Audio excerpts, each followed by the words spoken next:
AKMS real math आपके सामने लेके आए हुए हैं वर्ग दशम NCERT चैप्टर 1.1 वास्तविक संख्या। तो वास्तविक संख्या जो होते हैं परिमेय संख्या और अपरिमेय संख्या का समूह होता है, इसी को हम लोग वास्तविक संख्या बोलते हैं। इसके अतिरिक्त जो संख्या आते हैं वो जो है काल्पनिक संख्या होते हैं। दो संख्या हमारे पास गणित में है, एक वास्तविक संख्या जिसमें सारे परिमेय संख्या और सारे अपरिमेय संख्या के समूह होते हैं। तो इस अध्याय में मुख्य रूप से हमें यूक्लिड विभाजन प्रमेयिका और यूक्लिड विभाजन एल्गोरिथ्म या इसी का दूसरा नाम है कलन विधि। तो यूक्लिड विभाजन प्रमेयिका जो है दो धनात्मक पूर्णांकों के लिए आता है और इससे जो है हम लोग उसका एचसीएफ ज्ञात करते हैं। इसकी सहायता से दो धनात्मक पूर्णांक का एचसीएफ ज्ञात करते हैं। इसका व्यापक रूप जो होता है a बराबर बी क्यूब प्लस आर, जहां b और r के बीच में संबंध होता है। b जो है हमेशा r से बड़ा होगा और r जो है हमेशा धनात्मक न होते हुए भी यह जो है ना धनात्मक है ना ऋणात्मक है, तो यह शून्य से शुरू होकर के बढ़ते क्रम में इस b से जो है कम ही रहते हैं। तो r का मान जब भी होगा b से कम होगा। ये चीज और ये चीज ध्यान में रखना है। जितने भी लिखी हुई बात है इसको गौर कीजिएगा। अब है इसी का नाम है भाज। तो हम लोग बचपन से पढ़ते आ रहे हैं भाज बराबर भाजक गुना भागफल जोड़ शेषफल। इसी को बना दिया भाज को a, ये हो गया भाजक और ये बीच में गुना है, ये q हो गया भागफल प्लस r, और r जो होता है शून्य से शुरू होकर b से एक कम रहता है। तो अर्थात भाज बराबर भाजक गुना भागफल प्लस शेषफल। अब यूक्लिड विभाजन एल्गोरिथ्म या कलन विधि जो होता है यह इसी पर आधारित है। यह दोनों में इतनी समानता है कि दोनों को एक ही समझते हैं हम लोग, लेकिन ऐसा नहीं है। यह जो है इस पर आधारित है। तो यूक्लिड विभाजन प्रमेयिका पर जो है यह कलन विधि या यूक्लिड विभाजन एल्गोरिथ्म जो है आधारित है। अब जो है यूक्लिड विभाजन एल्गोरिथ्म से हम क्या ज्ञात करते हैं या यह किसकी तकनीक है, क्या ज्ञात करने की तकनीक है, तो यह दो धनात्मक पूर्णांक का एचसीएफ ज्ञात करने की तकनीक है। अब एक पुस्तक है हमारे पास, उसका नाम है एलिमेंट्स। पुस्तक के लेखक कौन है? तो एलिमेंट्स पुस्तक के लेखक जो है वह यूक्लिड हैं। अब जो है अध्याय पर आते हैं। इसमें जो है पहला सवाल है कि 135 और 225 का एचसीएफ यूक्लिड विभाजन एल्गोरिथ्म से ज्ञात कीजिए। तो अब हम प्रश्न को, तो पहला सवाल है यूक्लिड विभाजन एल्गोरिथ्म का प्रयोग करके 135 और 125 का एचसीएफ ज्ञात कीजिए। तो हम लोग को पहले ही जानते हैं यह दो धनात्मक पूर्णांकों का जो है एचसीएफ ज्ञात करने की विधि है यूक्लिड विभाजन एल्गोरिथ्म या कलन विधि भी इसको कहते हैं। तो चलते हैं हल की ओर। हल में हमें लिखना होगा यूक्लिड विभाजन एल्गोरिथ्म का प्रयोग करके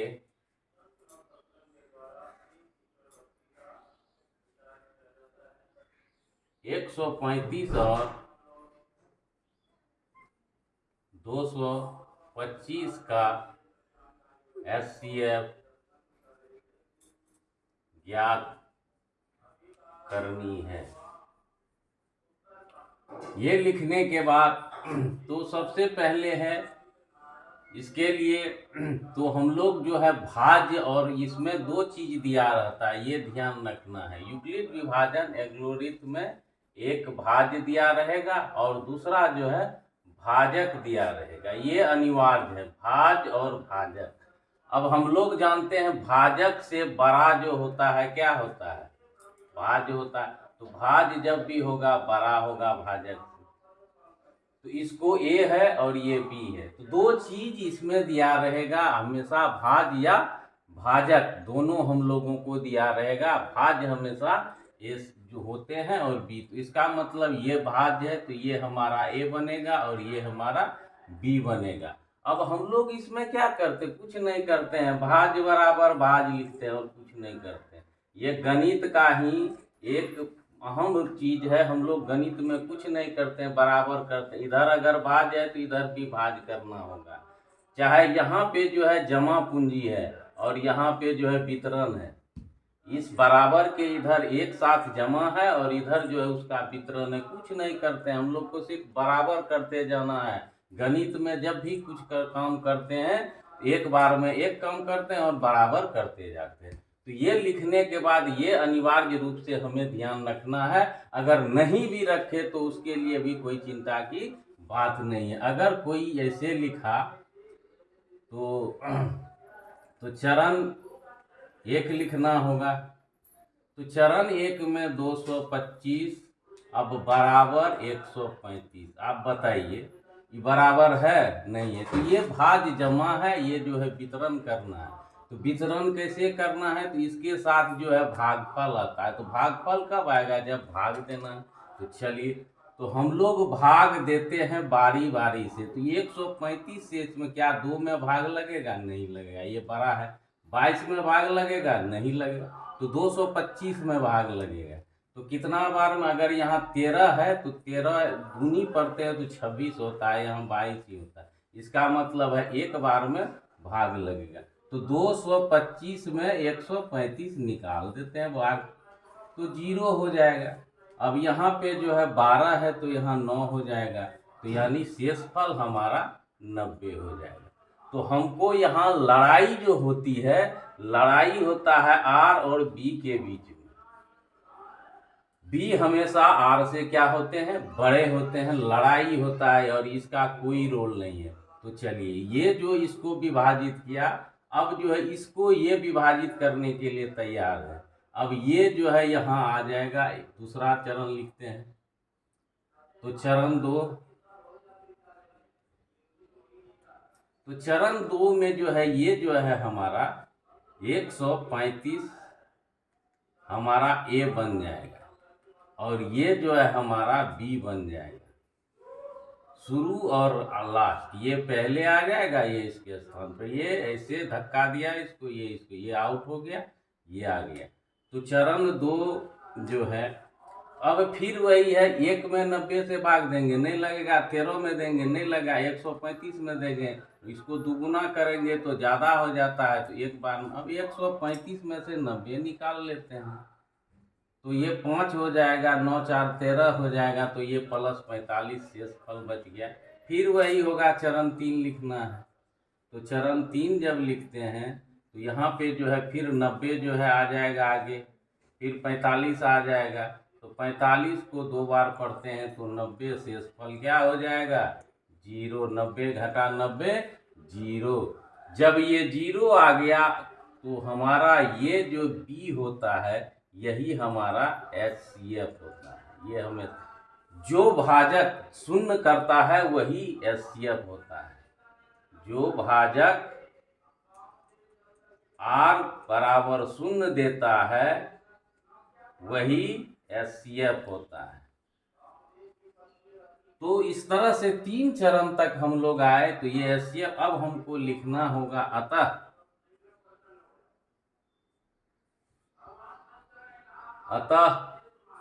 135 और 225 का HCF 45 है उत्तर। चलते हैं अगले प्रश्न की ओर। तो दूसरा प्रश्न है, यूक्लिड विभाजन एल्गोरिथ्म का प्रयोग करके 196 38 220 का एचसीएफ ज्ञात करें। तो धनात्मक दोनों दिया हुआ है और ये हमारा जो है भाज्य बनेगा, ये भाजक बनेगा। तो यहाँ पे पहले से ही लिखा हुआ था, सिर्फ चेंज कर दिए। तो ये लिखनी ही होगी। उसके बाद चरण 1 है। चरण 1 जब लिखते हैं तो भाज जो है पहले लिखना होगा और बराबर 196। चलिए भाग देते हैं। 3 में नहीं लगेगा, 38 में नहीं लगेगा, 382 में लगेगा। अब 382 है, 19 दूना अगर करते हैं तो 38 होता है, तो 6 दूना 12, 1 बच जाता है। तो इसका मतलब एक बार में यह भाग लगेगा।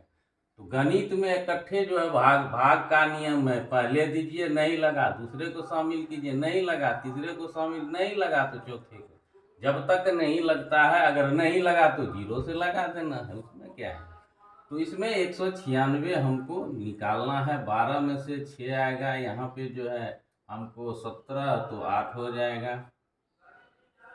और ये जो है हमारा 1 बच निकल जाएगा 2 में से, तो 1 ये आया। 6 6 12 का 2, बाकी 1 9 9 18 का। हाँ ठीक है। अब जो है, अब ये अंक बाकी है, यहाँ तक हमने काम किया, ये 2 बाकी है, 2 की बारी आई।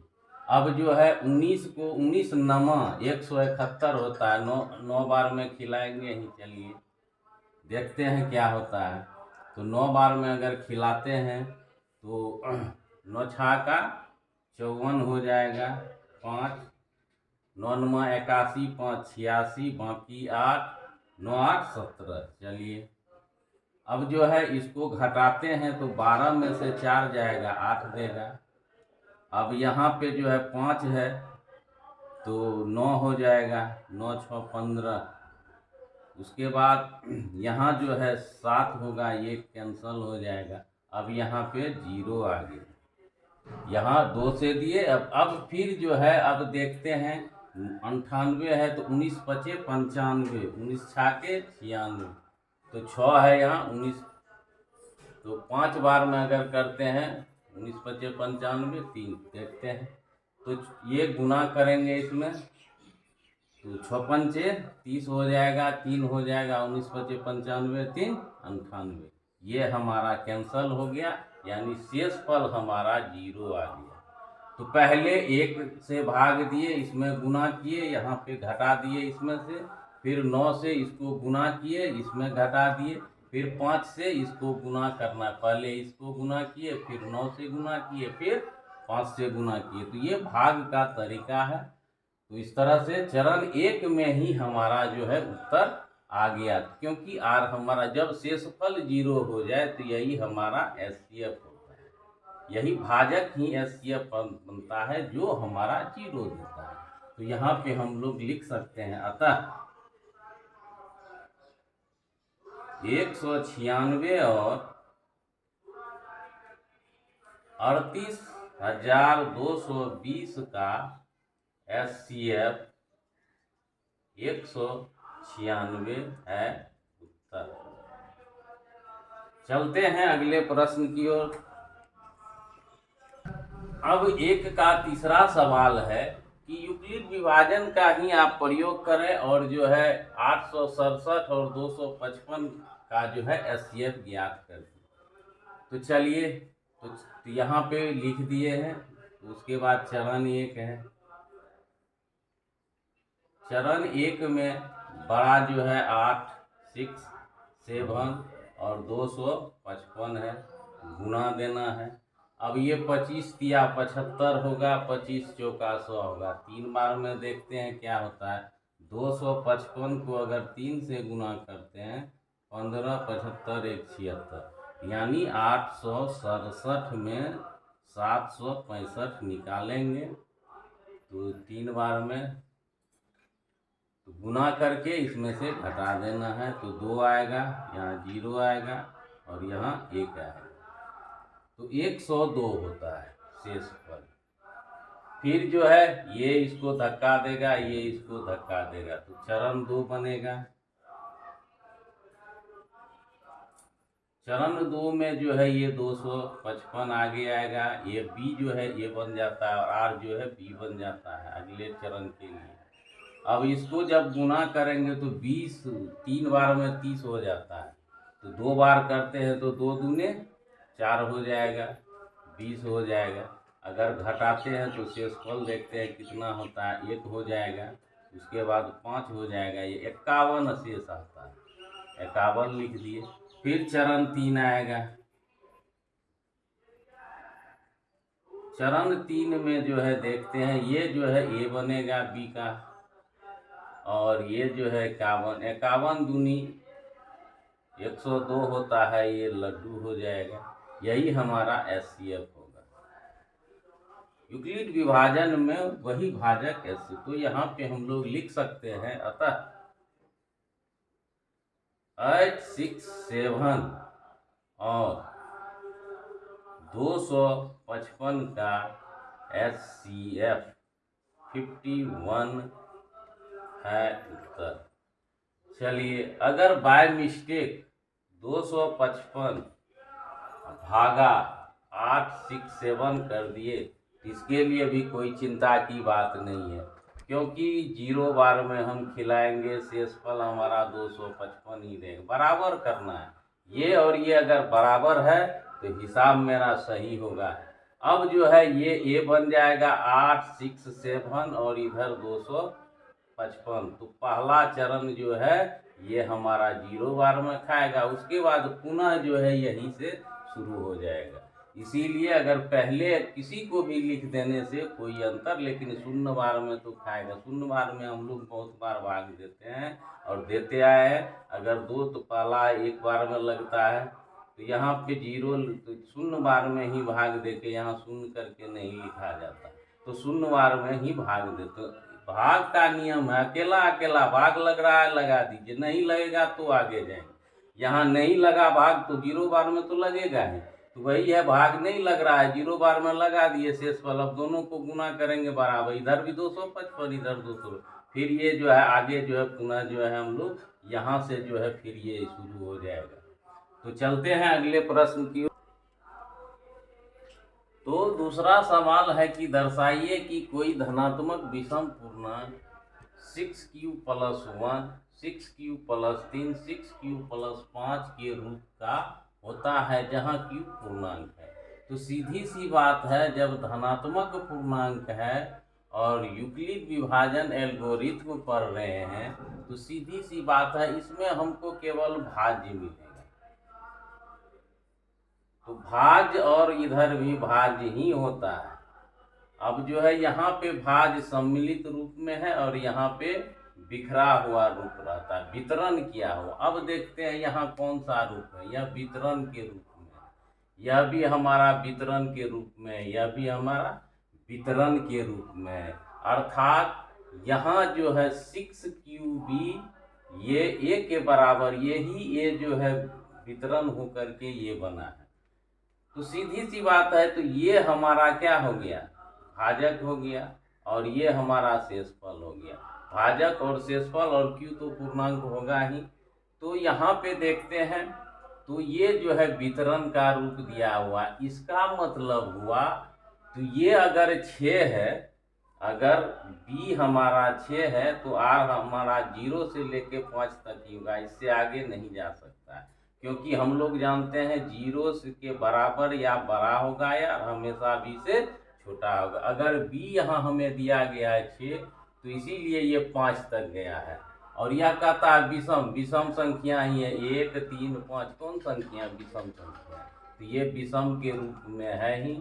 अगर यहाँ 2 आ जाएगा, 4 आ जाएगा, 6, 8 आ जाएगा, वो सम में चल जाएगा। तो यहाँ पे हम लोगों ने ये जो है भाज्य जो है ये दिया हुआ वितरण और सम्मिलित रूप माना है, तो माना ये कोई धनात्मक विषम पूर्णांक है।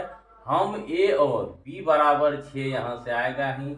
में विभाजन एल्गोरिथ्म का प्रयोग करते हैं, चूंकि हम लोग ये पहले से ही जानते हैं 0 बराबर है, 0 बराबर है r के, और r जो है 0 से बड़ा है और r जो है 6 से छोटा है, इसीलिए संभावित क्षेत्रफल हमारा यही आएगा। तो यही आएगा। तो अब हम लोग जो है अब जो है ए के रूप है, अब ए का जो है रूप हम लोगों को चाहिए, तो चरण 1 लिख सकते हैं, कोई दिक्कत नहीं है। चरण 1 अगर लिखते हैं तो ए का रूप जब भी होगा तो पहले R0 R का ही चेंजिंग होगा और कुछ ही चेंजिंग नहीं होगा, जो है वही रहेगा। तो ए का जो पहला वैल्यू हो जाएगा तो 6Q रहेगा ही, प्लस R जो है पहले 0 होगा, 0 दे देंगे तो R बराबर 0। चरण 2 लिख सकते हैं, चलिए फिर ए ही रहेगा, 6Q रहेगा ही, R का मान 1 रहेगा, R बराबर 1। जब मानना है तो इसमें ये फिर चरण 3 लिख सकते हैं, तो 6Q प्लस 2 देंगे, R का मान जो है हम 2 लिया है यहाँ से, इसी को बढ़ते क्रम में लिख देना है। तो चरण 4 लिखिए, 5 जो है लिखते जाइए। ए बराबर जो है 6Q, कोई चेंजिंग नहीं होगा, 3 होगा, R बराबर 3। फिर ए बराबर 6Q, चरण 4 दे दीजिए, चरण 5 दे दीजिए, 6Q प्लस 4 हो जाएगा, R बराबर 4 लेना, R का चेंजिंग होगा, ये जो है बढ़ते जा रहा है। तो चरण 6 जो है वो हमारा ए बराबर 6Q प्लस 5, R हम 5 तक पहुंच गए, ये 5 तक ही हमें जाना था। तो इस प्रकार से हम लोग देख रहे हैं यहाँ पर कि अब ये देखिए, ये जो है सम आ गया, ये विषम है, ये हमारा सम आ गया और ये भी हमारा सम आ गया। तो इसमें जो भी देखते हैं तो माने थे धनात्मक विषम पूर्णांक और हमें विषम पूर्णांक ही उत्तर देना है। तो अब आगे इसमें हम लोग लिख सकते हैं, आगे हम लोग लिखेंगे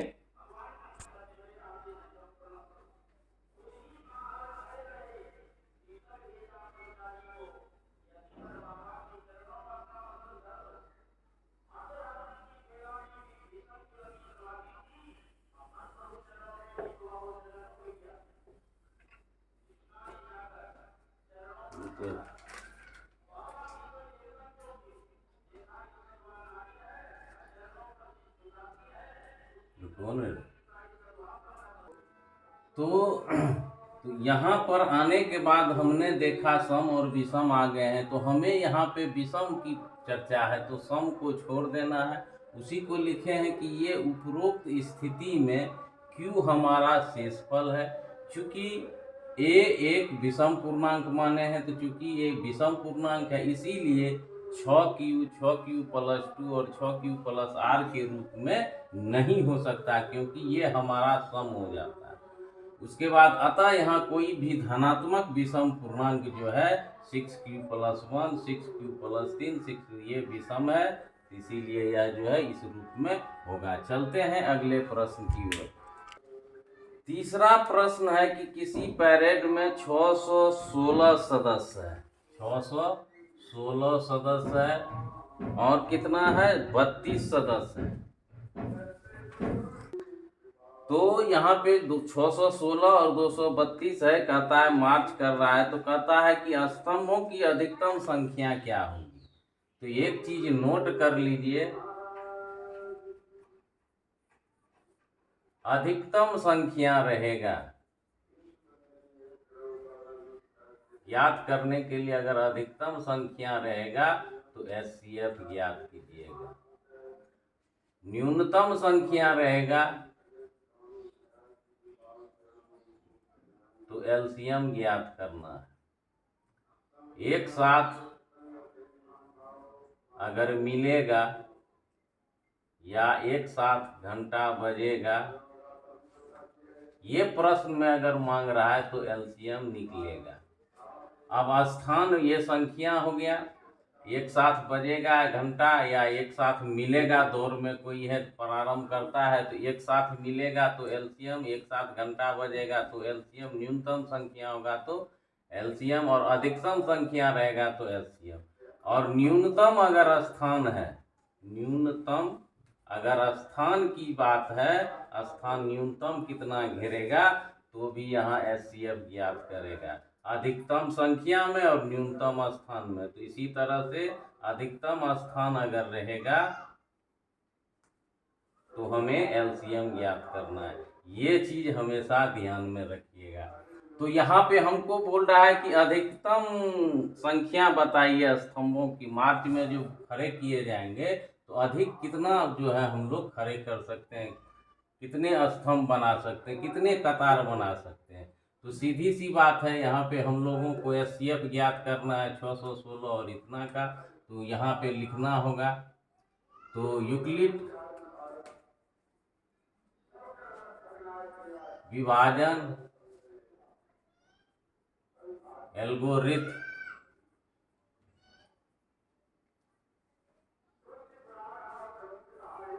इसी को कलन विधि भी बोलते हैं। यूक्लिड विभाजन एल्गोरिथम का प्रयोग करके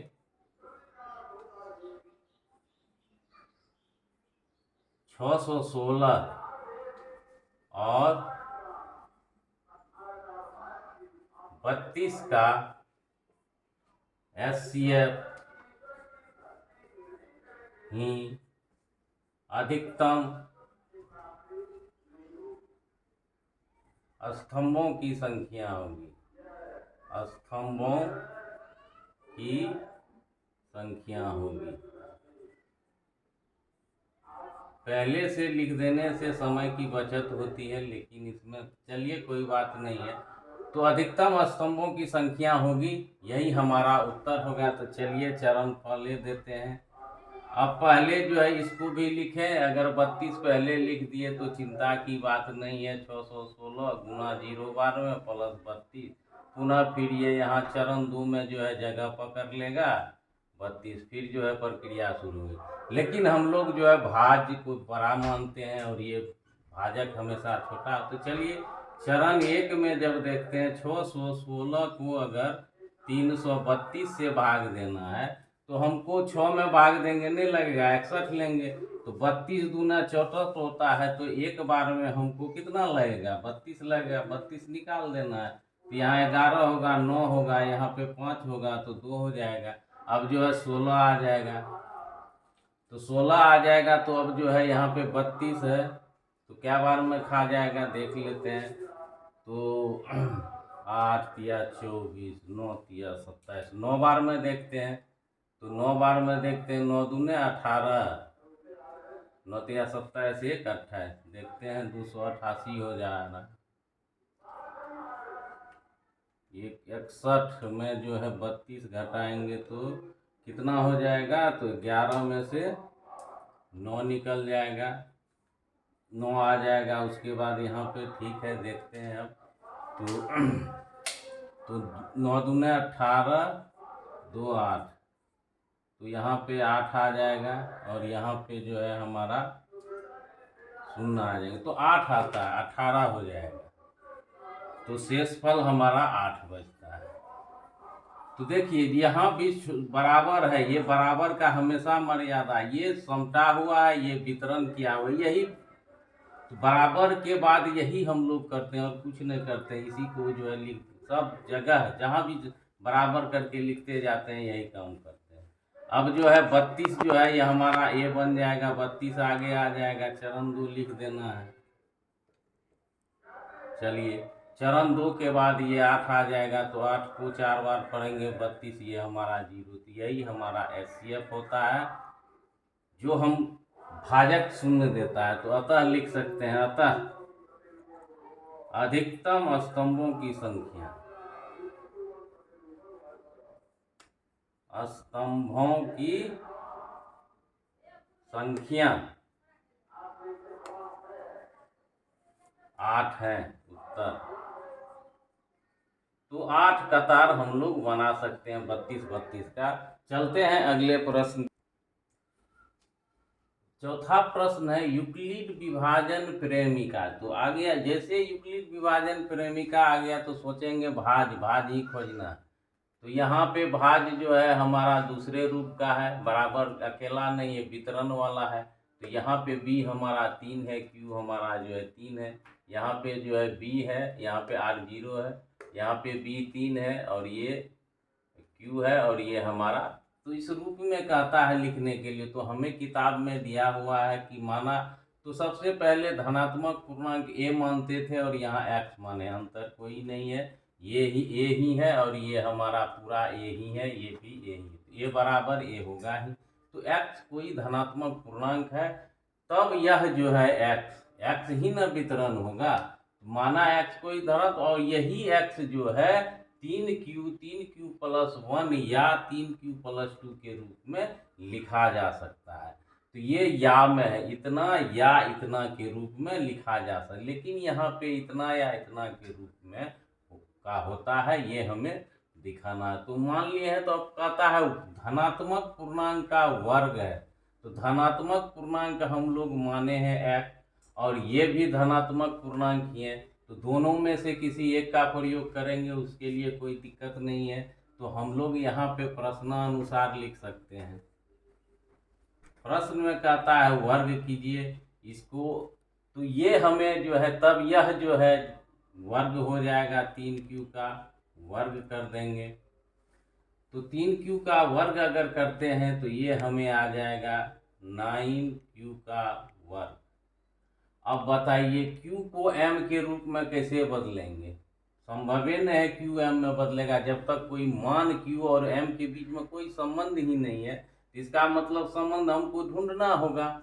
तो ये 3 चाहिए और M चाहिए, तो हमको इसमें से 3 चाहिए, तो 3 को ले लिए, 3 और M चाहिए, तो शेष जो बचेगा M होगा।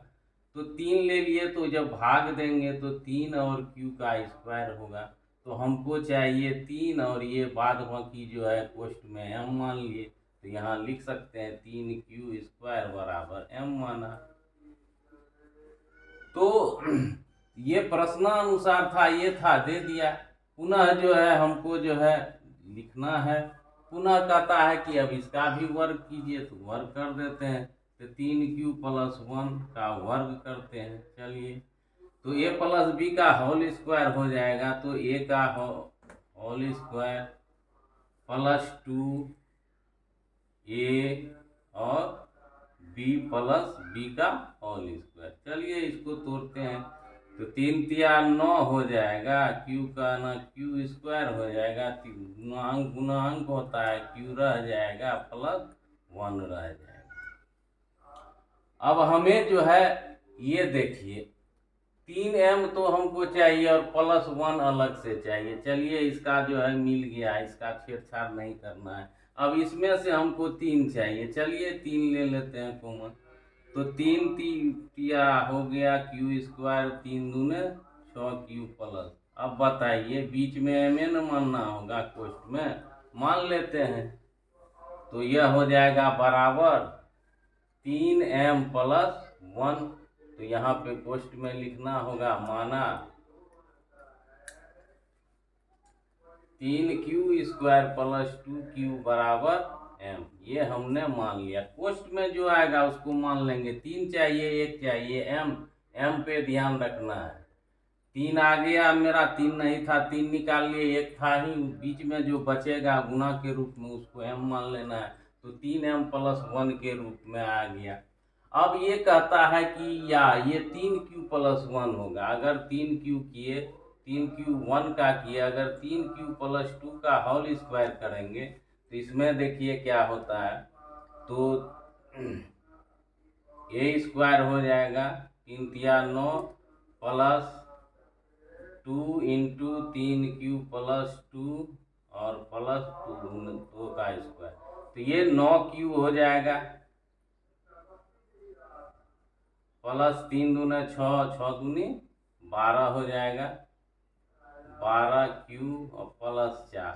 अब जो है हमको जो है प्लस 2 के रूप में कहाँ से आएंगे? यहाँ कॉमन 3 आएगा, लेकिन यहाँ जो है हमारा 4 नहीं, ये 2 मांग रहा है।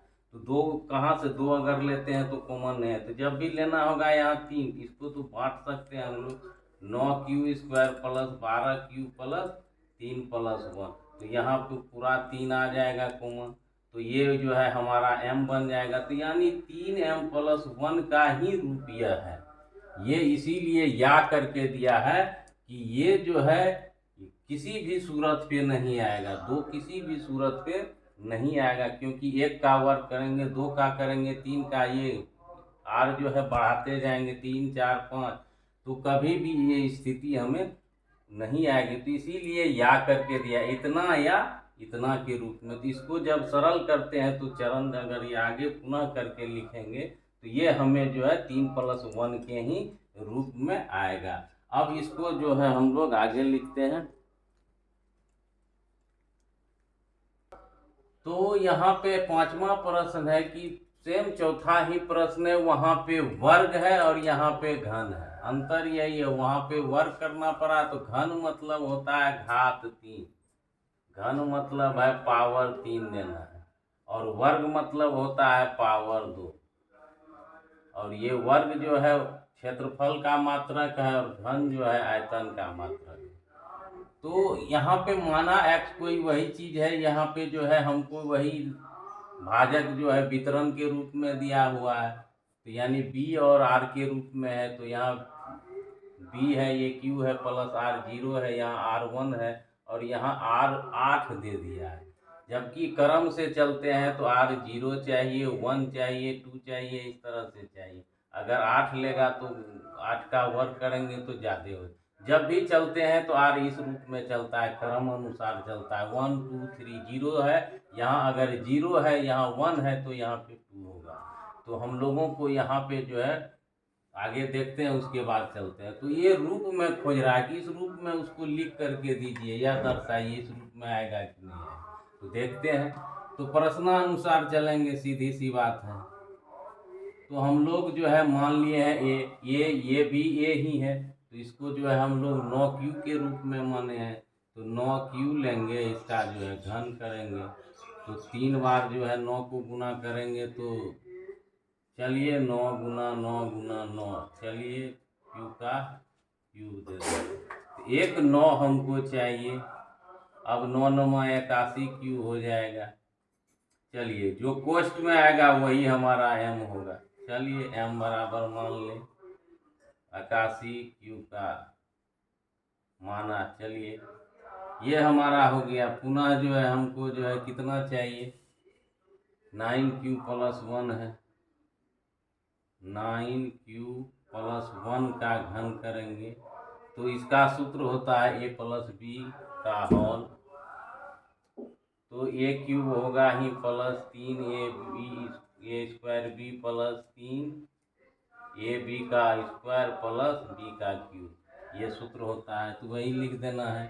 तो 9 क्यूब+3 9q का वर्ग, b 1 है, +3 गुना 9q गुना 1 पर पावर 2 प्लस 1 पर पावर 3।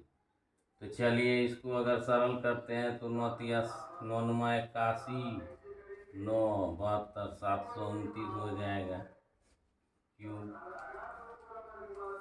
तो 9 9 81 3 3 8 तिया 24 हो जाएगा क्यू स्क्वायर, प्लस 9 तिया 27 क्यू प्लस 1।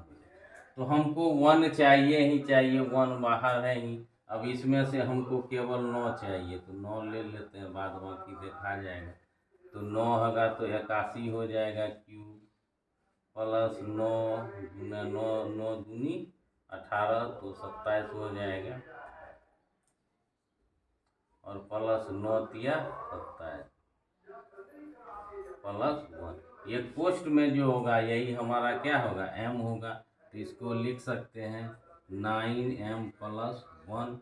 तो जहाँ लिख सकते हैं 81 क्यूब प्लस 27 स्क्वायर क्यूब का 3 क्यूब बराबर m मान लिए हम। तो ये हो गया। अब जो है तीसरा चरण में जो है हम लोग को आगे चलते हैं पुनः। तो पुनः जब चलते हैं तो देखते हैं तो हमको जो है ये 1 ले लिए हैं 3, तो अब जो है +2 चाहिए। तो 3 9q प्लस 2 का क्या करना है, वर्ग करना है, क्यूब करना है, घन है। तो ये भी वही हो जाएगा 9 क्यूब का वर्ग, क्यूब करना है, ये क्यूब प्लस 3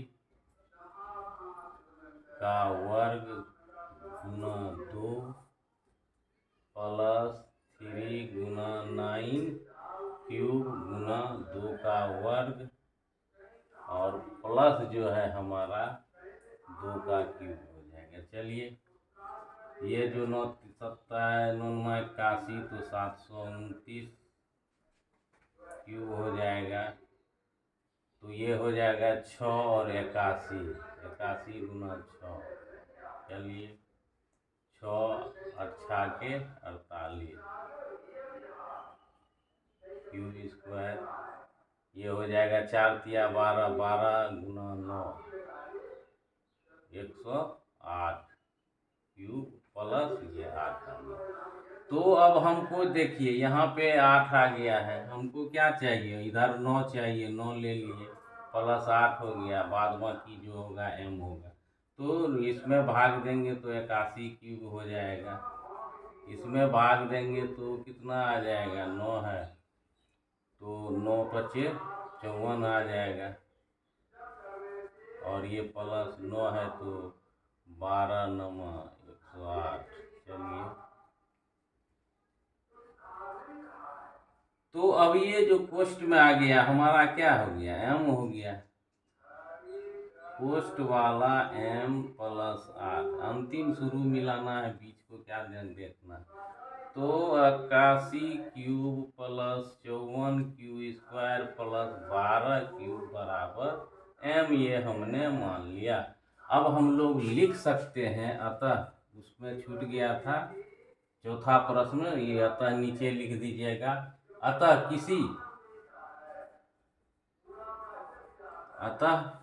किसी धनात्मक पूर्णांक m के लिए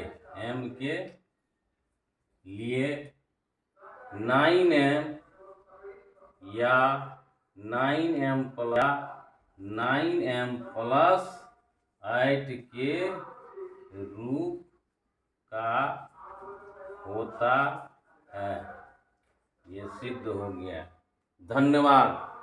अगले